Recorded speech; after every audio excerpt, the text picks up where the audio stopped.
Documents ఎక్కడ? ఏ documents? వాటికి మీకు సంబంధం ఏంటి? చెప్పు. నాకు తెలియదు.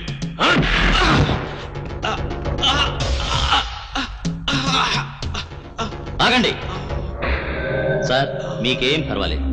నేను దుర్గా ప్రసాదరావు గారి జూనియర్ని. మీ నాన్నగారు పేదలకు రాసిచ్చిన డాక్యుమెంట్స్ కోసం ప్రసాదరావు గారు నన్ను పంపారు. అవి ఎక్కడున్నాయో నాకు ఇవ్వండి, నేను తీసుకువెళ్తాను.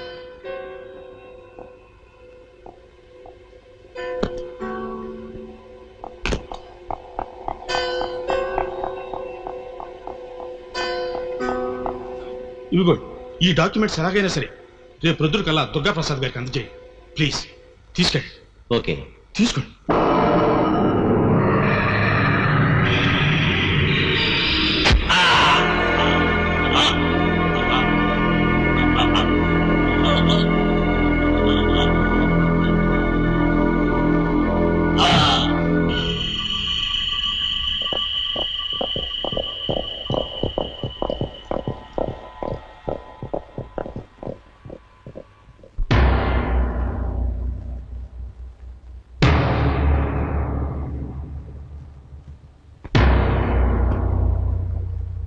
రాజాగారి కుమారుణ్ణి ఎవరో హత్య చేసి పేదల కాలనీకి సంబంధించిన డాక్యుమెంట్స్ దొంగిలించారని లాయర్ దుర్గాప్రసాద్ గారు ఆరోపిస్తున్నారు. కానీ పేదలకి ఆ స్థలంపై హక్కుందని ఎలాంటి ఆధారాన్ని దుర్గాప్రసాద్ గారు కోర్టులో ప్రవేశపెట్టలేని కారణంగా సదరన్ గ్రూప్ వారికి ఆ స్థలం చెందినదిగా నిర్ణయిస్తూ కోర్టు తీర్పు ఇవ్వడమైనది.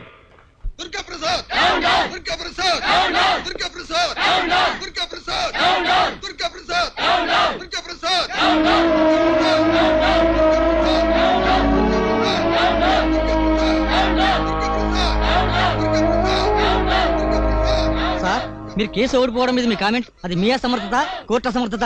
అసలు ఫైల్ ఉందా లేకపోయిందా? ప్లీజ్, నేను ఓడిపోయినందుకు బాధపడటం లేదు. ఇంతమంది అమాయకులు నా మీద పెట్టుకున్న ఆశల్ని నిరాశపరిచాను, అందుకు బాధపడుతున్నాను. చెప్పండి సార్. ప్లీజ్. మిస్టర్ తప్పుకోండి, తప్పుకోండి అయ్యా. ఒరేయ్, నువ్వు రారా. రాయండి అయ్యా, రాయండి. జూనియర్ లాయర్ల దౌర్జన్యం, జర్నలిస్టులకి ఇది అవమానం. హలో లాయర్ గారు, కమాన్ కమాన్ కమాన్ కమాన్. ఎవరు నువ్వు? నా పేరు Murthy, Satyamurthy. National wide football కోచ్ని. గ్రౌండ్లో నాకెదురొచ్చిన వాళ్లతో ఫుట్బాల్ ఆడడం, నాకు డబ్బిచ్చిన వాళ్లకు ఫర్గా గోల్ చేయడం నా హాబీ. సదరన్ గ్రూప్ వాళ్ళు నా మనుషులు. రాత్రి ఆ ఇంటికెళ్ళి ఆ డాక్యుమెంట్ తీసింది నేనే. ఈసారికి ఆ ఫైల్ తోటే పోయింది. ఇంకోసారి నా తాలూకు ఏ మనిషి మీద కన్నెత్తి చూసినా పోతావు.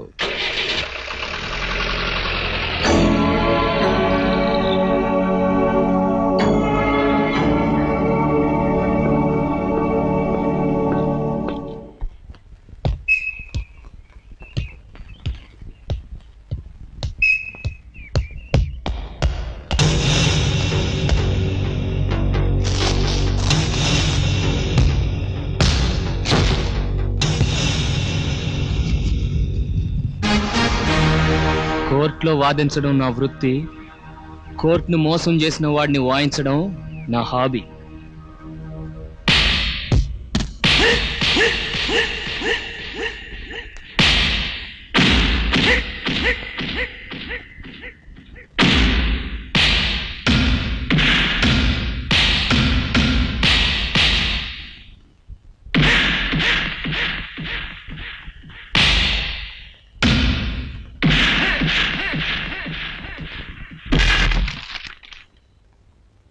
ఎస్ఐ గారు, వీడిచ్చే స్టేట్మెంట్ తీసుకోండి.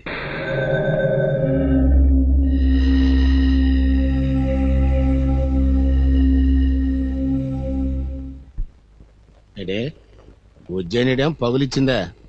భూకంపం వచ్చిందని మేనేజ్ చేసేయండి. మళ్ళీ 12 లక్షలకు పీడడిపోయిందన్నమాట.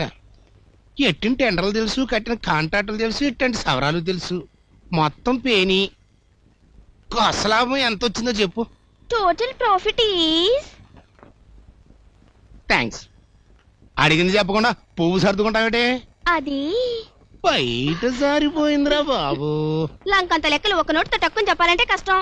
నిన్న పొద్దున పేపర్ కుర్రోడు మీద పైనుంచి రాయిసిరావంటే పిచ్చుకు మీద ఇసిరితే పిల్లాడికి తగిలింది. తిరిగి ఇసిరాడా? ఇసిరాడు. గురి తప్పి పక్క గుంట్లో పడింది. థ్యాంక్స్. రాత్రి నువ్వేం చేసావో తెలుసా? ఏం చేశాను? మనకు అడ్డుగా ఉన్నాడు కదా అని మీ ఆయన్ని నేనే చంపించేశానా? అని నువ్వే చంపేశావని నీ చేత సంతకం పెట్టించేసుకున్నానే. ఎప్పుడు? 7వ పెగ్లో ఉండేట్టేవులే. నన్ను లోకు కట్టకు.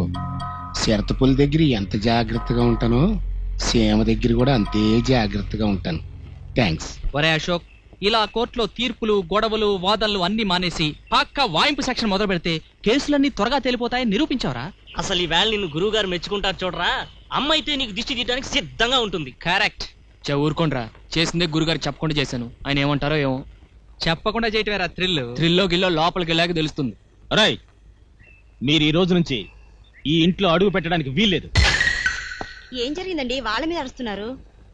నాకు నచ్చంది జరిగింది కాబట్టే నేను ఈ నిర్ణయం తీసుకున్నాను. ఏంట్రా, ఏం చేశారు? మేం కాదమ్మా, వీడు ఒక అపోజిషన్ క్యాండిడేట్ ని తన్ని నిజం చెప్పించాడమ్మా. కొంచెం ఎమర్జెన్సీలో చేయాల్సి వచ్చింది. ఏమిటండి మీరు? నేను ఇంకా ఏమిటో అనుకున్నాను. మోసం చేసిన వాడిని 4 తని నిజం చెప్పిస్తే తప్ప? ఏయ్, ఏది తప్పో ఏది ఒప్పో నాకు తెలుసు. లా చదివింది న్యాయబద్ధంగా న్యాయాన్ని బయటపెట్టడానికి కానీ గూండాతనంతో దొమ్మిలి చేయడానికి కాదు. అది కాదు బాబాయ్. ఏమిటి? వాడు మోసం చేశాడు కదా, ఒప్పించడానికి వేరే దారి లేదు. అందుకని.